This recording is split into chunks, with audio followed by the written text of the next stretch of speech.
Have you ever been obsessed with a question, just convinced that if you could find the answer, everything would make sense? Well, today we're diving into an ancient story about one of the biggest questions of all. What are we? Two seekers went to the Buddha looking for a straight answer, but what they got was silence. And that silence, it turns out, was the most powerful answer they could have ever received. Let's get into it. So here it is, the central question.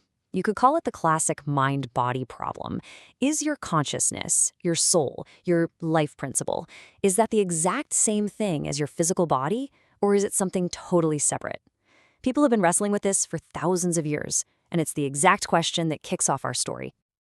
All right, so picture this. It's over 2,500 years ago. We've got two ascetics. Their names are Mundia and Jāliya, and they are completely stuck on this question. They've probably debated it endlessly. Finally, they decide to go to the one person they think can settle it for good, the Buddha himself. And they don't mess around. They walk right up and ask him point blank. You can almost feel the urgency in their words, right? They're looking for a simple binary answer. Is it the same or is it different? Yes or no? But the Buddha does something, well, totally unexpected. He doesn't say yes and he doesn't say no. He completely sidesteps the question. He basically tells them, look, I'm not here to give you another idea to believe in. I'm here to give you a path, a way to see for yourself. It's a total game changer. And this is the path he lays out for them. It starts with a solid foundation, perfecting your moral conduct. Then you move on to the really deep work of developing concentration through meditation. And all of that leads to the final step, attaining direct knowledge or insight. You see the genius here, right? He's shifting them from just thinking about the problem to actually experiencing reality in a new way. Okay, so what we're going to do now is follow someone along this very path. Think of it like a journey. And at each major stop, the Buddha does a little check-in. He asks a really interesting question. From this new state of mind, is your original question still a good one to ask? So the first big milestone on this journey is a state of deep calm and focus called the first jhana. Your mind is super settled. All the usual distractions are gone, but you can still think and analyze things. It's a state of incredible mental clarity. So from this really clear and calm state of mind, the Buddha asks, is it fitting to ask about the life principle and the body now? And the answer is yes. The Pali word is kalam, which means it's proper, it's suitable. From this vantage point, the question totally still makes sense. But then the Buddha throws in a little curveball. He says, yeah, I know, and see this. But I still don't say it's the same, and I don't say it's different. So he's saying that even though the question is perfectly valid for someone at this stage, his own understanding is already way beyond it. The plot thickens. And the journey goes deeper. As the practitioner continues, their mind gets even more refined, more subtle. They move through these amazing states where active thinking just fades away. It's replaced by a profound stillness, then a powerful sense of balance, and finally, just this pure, luminous awareness. And even here in these incredibly deep states of mind, the Buddha asks the same question. And guess what? The pattern holds. He confirms, yep, it is still Nikalam. It's still a perfectly proper and fitting question to ask. Even from way up here, the question still seems to hold water.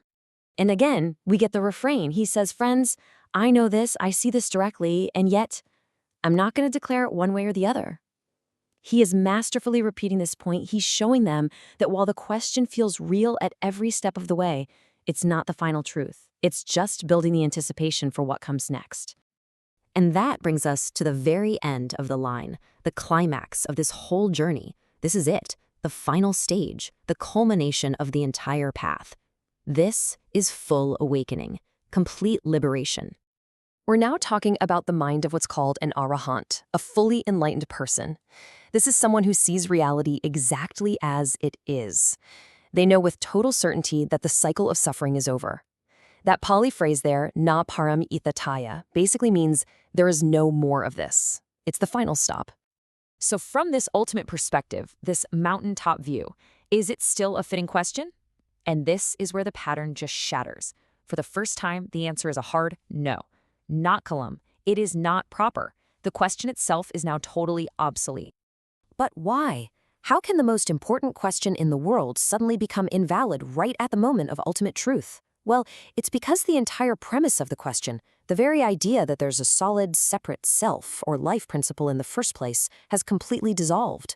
You can't ask if the unicorn is the same as its horn if you realize there was never a unicorn to begin with. And that is the incredible lesson here. The Buddha wasn't just dodging the question, he was teaching something so much deeper.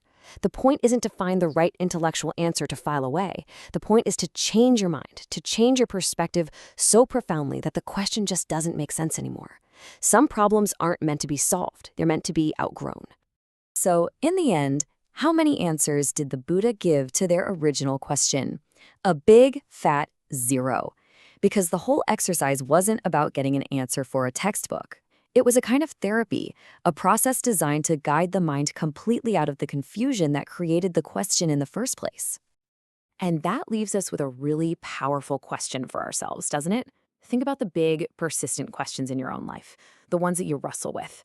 Maybe, just maybe, the way forward isn't about fighting harder for an answer. Maybe it's about cultivating a new way of seeing, a perspective from which the question itself just melts away.